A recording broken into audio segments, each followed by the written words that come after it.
Coryell's class. Today we finished finding the perimeter and area of triangles, rectangles, and parallelograms. Questions. Perimeter. There's a key word that goes with perimeter. Perimeter is the measurement of what part of a shape? Outside. Perimeter, outside.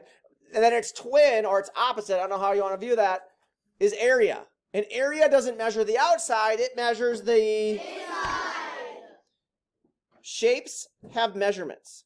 Shapes have measurements. These measurements are called dimensions. Dimensions, right? Okay, cool. Formula is an equation that helps solve a problem. We also love formulas because it literally tells you what to do. A formula says, hey, this is going to be an easy math problem because it says, multiply the base times the height. Multiply the base times height and then divide by 2, depending on what the formula is for, right? Yeah. So formulas are super helpful. Parallelograms, squares, and rectangles all have a formula to find the area. What is it? You could also say, so base times height or length times width. They mean the same thing, yes? Yes. Now, here's where we get really, really confused. First of all, that's gross. We don't use that formula, right? Yes. Triangles have a formula which is almost the exact same.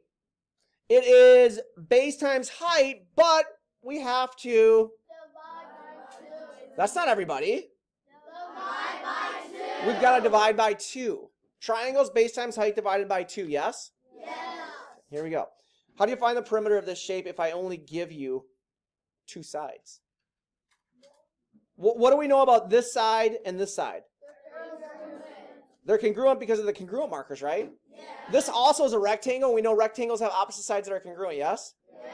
So to find the perimeter, we just add up all of the dimensions around the outside. Even if they're not given to us, we can figure them out, right? Yes. I'm up here. I'm up here.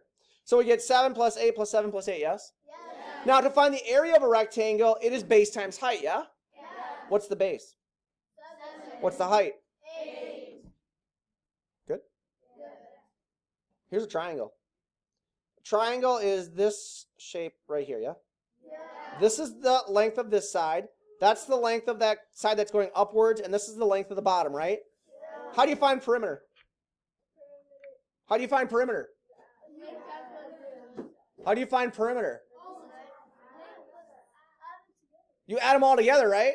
Let's ask that again. How do you find perimeter of any shape? You add all the sides up. So we're adding this side, and this side together, right? Yes. Now, area gets a little trickier. This shape, is this the height of the shape right here?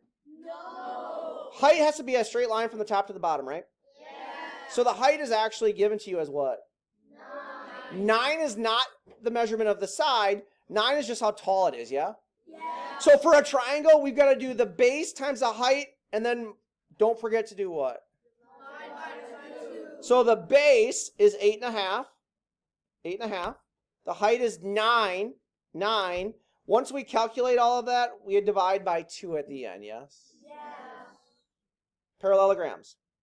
Is this the height of the parallelogram right here? No. Is this the height of the parallelogram? Yes. So to find the area of a parallelogram, it's just base times height. Right? Yeah.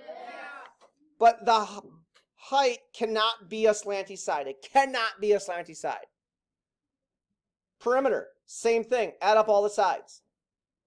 Why is there 2 5s here? When I'm adding perimeter, I have a 5, but in my plugins, I have a 5, and then I have another one. Why? All the top is 5, and then why do I have 2 8s? We good?